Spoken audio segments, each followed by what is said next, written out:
Regarding affordable shared hosting for beginners, two names usually come up in any list: Hostinger and Hostgator. But you only need one. So let me show you the winner in this Hostinger versus Hostgator comparison. I'll start the search for the best hosting provider with the pricing. Your budget can vary a lot, and monthly costs will usually be the determining factor when buying anything. I'm not against spending more for better loading times, but I also don't want to overpay for resources my project will never use.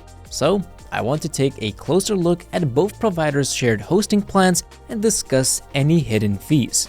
As I said at the start, both Hostinger Web Hosting and Hostgator are among affordable providers, meaning you can start hosting for under $5 a month. But if we look closer at Hostinger versus Hostgator pricing pages, it's easy to see which provider wins price-wise. Hostinger Web Hosting still offers the best website hosting on a budget. And I know that you might think, sure, Hostgator is more expensive, but it gives more, right? Well, not necessarily. Both plans are for one website and both have unlimited bandwidth.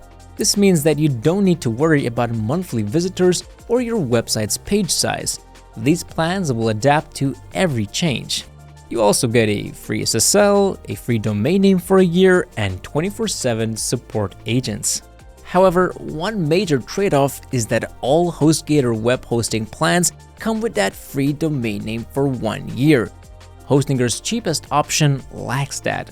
What is more important is storage space. It can start to shrink as your projects grow quickly. And would you look at that? Hostinger gives you 5 times more storage space than Hostgator. On top of that, both providers use SSD storage rather than the slower HDD, so you're not sacrificing anything with Hostinger. It would be dishonest of me not to mention the renewals. You know, this small text that sort of hides the real pricing. Now, if you're unaware of this practice, nearly every hosting provider lures you in with a discounted price. Then, when the first period is over, you'll have to pay the real price to keep using these services. It's nothing shady or bad, just marketing practices, but you should always look at the fine print. As for our two providers, Hostgator is a bit more expensive with an increase of around 3 times the initial price. Unsurprisingly, Hostinger is affordable even after the updates, increasing the pricing by just 2 times. So, overall, Hostinger is more affordable and gives you more resources, but Hostgator isn't bad in this regard as well. To make pricing even more accessible, I've left the best discount deals for both providers I've managed to get my hands on. So don't forget to use them, I've worked hard to get them. Alright, how about management? Which is easier for beginners? Hostinger, without a doubt. Hostinger constantly updates its H-panel to make management easy and navigation understandable.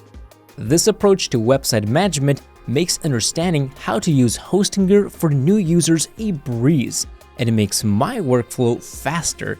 It's no surprise then why even SiteGround adapted this dashboard model. Let's look at how to use Hostinger WordPress Auto Installer. We can click here and just go through the simple process, and that's it. A fresh WordPress install ready to go. You can even manage your WordPress site without logging in. If a plugin is causing problems, you can just deactivate it through H-panel, and the problem is fixed. With all these tools, Hostinger can be considered one of the best WordPress hosting providers, at least in the shared hosting realm. Now, don't get me wrong, Hostgator controls aren't terrible. They are okay, especially if you're an old school user with some experience with cPanel. Nearly everything here is done through Hostgator's cPanel. My relationship with cPanel is rather complicated. I don't hate it, but as we saw with Hostinger, there are better ways of managing a website. In general, Hostgator WordPress tools are more limited too. Let's compare installing WordPress between Hostinger and Hostgator. you probably see immediately which approach is more suited for all types of users. And Hostgator keeps opening new tabs whenever you go to cPanel, which can get annoying when you're working with more than just a single website. Overall, Hostgator is much better for beginners, while Hostgator is a more old-school provider and can be confusing at times. While we're still talking about ease of use, another important aspect is whether your hosting comes with a good website builder. Most hosting providers nowadays include a builder, and for the longest time, it was a tie between Hostgator and Hostgator. Hostgator's website builder was more intuitive and modern, but lacked variety and more customizations. Hostgator Builder was a less intuitive tool, but allowed you to build impressive business websites. However, Hostgator no longer includes a website builder in their hosting plans, meaning you have to get a second plan just to use the builder, while Hostgator still has its website builder, even with the cheapest plan. So Hostgator wins here without any competition. Okay, look, during the years I've heard a few, well, Hostgator is kinda slow arguments. Now, I personally didn't experience anything terrible while working with this provider. Also, to be fair, 50% of your performance will always depend on how well your website is built and optimized. But I still want to test how Hostgator compares to Hostgator, so I've installed a fresh WordPress without any extra plugins, all caching deactivated, and without any optimizations. This should get me the cleanest Hostgator versus Hostgator speed results. Before that though, very quickly, the average website loading time now is around 7 seconds, while Google recommends loading in under 2.5 seconds for the best web hosting SEO results. So let's fire up these tests, and the results are honestly great. As you can see, both providers managed to fit into the Google recommended time, but not only that, they managed to load in around 1 second. So yes, Hostgator results are impressive for shared hosting, but Hostgator performance scores blew Hostgator out of the water. Get it? I mean, 0.8 seconds is probably the best result you can expect from a cheap web hosting provider. To wrap this up, Hostgator performs well and Hostgator pushes performance to the max. Next, in Hostgator versus Hostgator, let's look at security. Both providers offer free SSL certificates and DDoS protection. On a server level, both providers have 24/7 monitoring and implemented firewalls. If the basic package is too slim, Hostgator allows you to get extra add-ons, including the SiteLock malware tool and automatic backups. Yeah, Hostgator does not include backups at all, which is not great. Hostgator, on the other hand, gives you automatic backups even with the cheapest plan. Sure, they're only weekly backups, but it's still something. What I appreciate more is that Hostgator also secures your overall account. It allows you to set up a two-factor authentication to add an extra layer of protection, since if someone breaks into your management account, damage could be, well, catastrophic. So, looking overall, yet again, Hostgator is good at security, but Hostgator is just better. I'll also quickly cover support.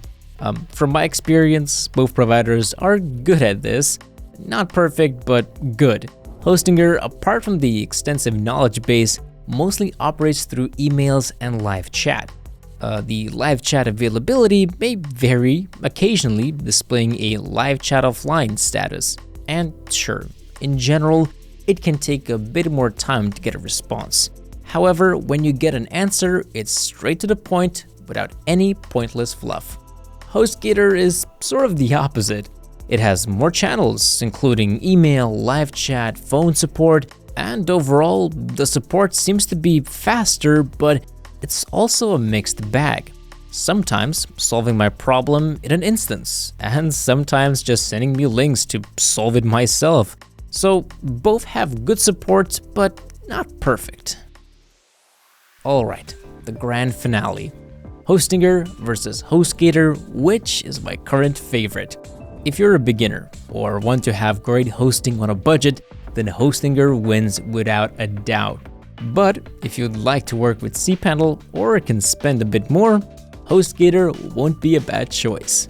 I hope this Hostgator 2023 versus Hostgator comparison helped you pick a hosting home for your new project. If it did, comment on what you're building and which provider you've chosen for it.